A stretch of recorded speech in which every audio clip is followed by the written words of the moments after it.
আজ ৭ই আগস্ট বৃহস্পতিবার। আজকের কয়েকটি বিশেষ গুরুত্বপূর্ণ সংবাদ। ট্রাইব্যুনালে হিন্দুদের বিরুদ্ধে আর মামলা নয়, নির্দেশ দিশপুরের। বহু চর্চিত ও বহু বিতর্কিত নাগরিকত্ব সংশোধন আইন সিএএ বলবৎ হয়েছিল 2019 সালে। এর 5 বছর পর আইনের বিধি বা রুলস প্রণয়ন করার পর সেটি কার্যত বলবৎ হয়েছিল 2024-এর লোকসভা নির্বাচনের মুখে। এবার এই সিএএ এর অধীনে অসমের ফরেনার্স ট্রাইব্যুনালে ঝুলে থাকা মামলাগুলো প্রত্যাহার করে নেওয়ার জন্য জেলা শাসক ও এসএসপিকে নির্দেশ দিল রাজ্য সরকার।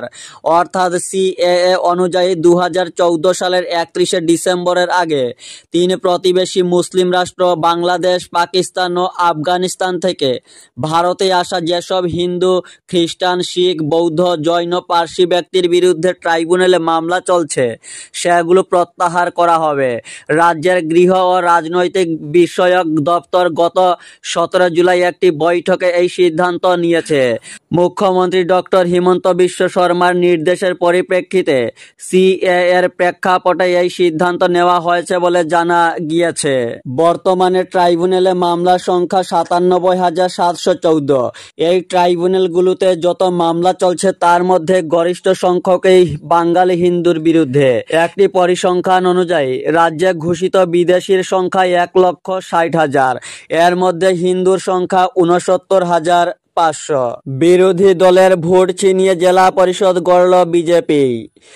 পঞ্চায়েত নির্বাচনে কাছাড় জেলা পরিষদ আসনে জয়ী হয়েছিল বিজেপির 16 জন। আর গতকাল অর্থাৎ বুধবার জেলা পরিষদ বোর্ড গঠনের সভাপতি ও সহসভাপতি নির্বাচনের ভোটাভুটিতে অপ্রত্যাশিতভাবে এক বেড়ে বিজেপির 16 থেকে পরিণত হলো 17-তে।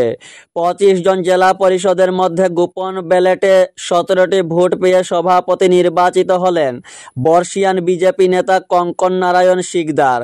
একই সংখ্যার ভোট পেয়ে সহসভাপতি নির্বাচিত হয়েছেন বিজেপির 4 জনগোষ্ঠীর যুব নেতা দেবজ্যোতি বাউরি। ফল ঘোষণার পর প্রতিক্রিয়ায় মন্ত্রী কৌশিক রায় বলেছেন, 16 নিয়ে জেলা পরিষদ বোর্ড গঠনে এসেছিলাম, 17 নিয়ে ফিরছি, এটা সবচেয়ে বেশি আনন্দের। এদিকে গতকাল হাইলাকান্দি জেলা পরিষদের বোর্ড গঠন নিয়ে বড় ধাক্কা খেল কংগ্রেস। গৌহাটি, শিলচর ও হাইলাকান্দিতে একাধিক গোপন বৈঠক করেও দলীয় ভাঙন রোধ করতে পারেননি গৌরব গগৈ নেতৃত্বাধীন কংগ্রেস। দলীয় হুইপ উপেক্ষা করে জেলা পরিষদ বোর্ড গঠনের প্রথম সভায় অনুপস্থিত থাকেন কংগ্রেসের এক সদস্য। পাশাপাশি 2 নির্দল সদস্যও গরহাজির ছিলেন গতকাল। বিজেপির 3 সদস্য পূর্ণ নির্ধারিত সিদ্ধান্ত অনুযায়ী সভা এড়িয়ে যান। কোরাম পূর্ণ না হওয়ায় এদিন বোর্ড গঠন প্রক্রিয়া মুলতবি করা হয়েছে।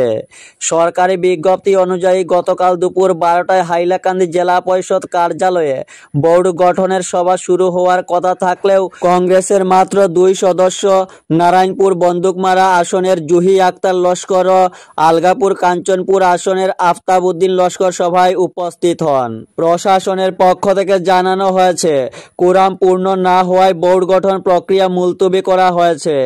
নতুন তারিখ শীঘ্রই বিজ্ঞপ্তি জারি করে জানানো হবে। অসমের মুখ্যমন্ত্রী ডক্টর হিমন্ত বিশ্ব শর্মার বড় পদক্ষেপ। বাল্য বিবাহের মতো সামাজিক অভিশাপ প্রথাকে বিলুপ্ত করার লক্ষ্যে মাননীয় মুখ্যমন্ত্রী ডক্টর হিমন্ত বিশ্ব শর্মা গতকাল ঐতিহাসিক পদক্ষেপ নিয়েছেন। নিযুত ময়না 2.0 প্রকল্পের গতকাল মুখ্যমন্ত্রী ডক্টর হিমন্ত বিশ্ব শর্মা মহাশয় গৌহাটি বিশ্ববিদ্যালয় থেকে শুভ উদ্বোধন করেন। গতকাল অসমের বিভিন্ন স্থানে এই প্রকল্পের ফর্ম বন্টন করা হয় ছাত্রীদের মধ্যে। মুখ্যমন্ত্রী জানান, গত বছর এই প্রকল্প থেকে 1,60,000 ছাত্রী উপকৃত হয়েছিল, কিন্তু এবার তা বাড়িয়ে 4 লক্ষ করা হয়েছে। ক্রমান্বয়ে এই প্রকল্পের পরিসর আরও বৃদ্ধি করে রাজ্যের 10 লক্ষ ছাত্রীর জীবনে ইতিবাচক প্রভাব নিয়ে আসবে। উল্লেখ্য, এই প্রকল্পের অধীনে উচ্চতর মাধ্যমিকে অধ্যয়নরত ছাত্রীদের মাসে 1,000 টাকা, স্নাতক পাঠ্যক্রমের ছাত্রীদের মাসে 1,250 টাকা ও স্নাতকোত্তর ছাত্রীদের মাসে 2,500 টাকা করে দেওয়া হবে। বিধায়ক নিহার রঞ্জনের হাত ধরে পালংঘাটে চালু এক্স-রে ইউনিট।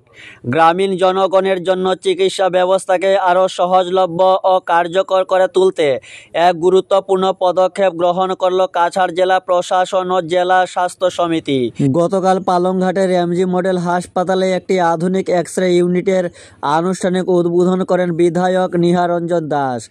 এই হাসপাতাল ধলাই ব্লক প্রাথমিক স্বাস্থ্য কেন্দ্রের অন্তর্গত।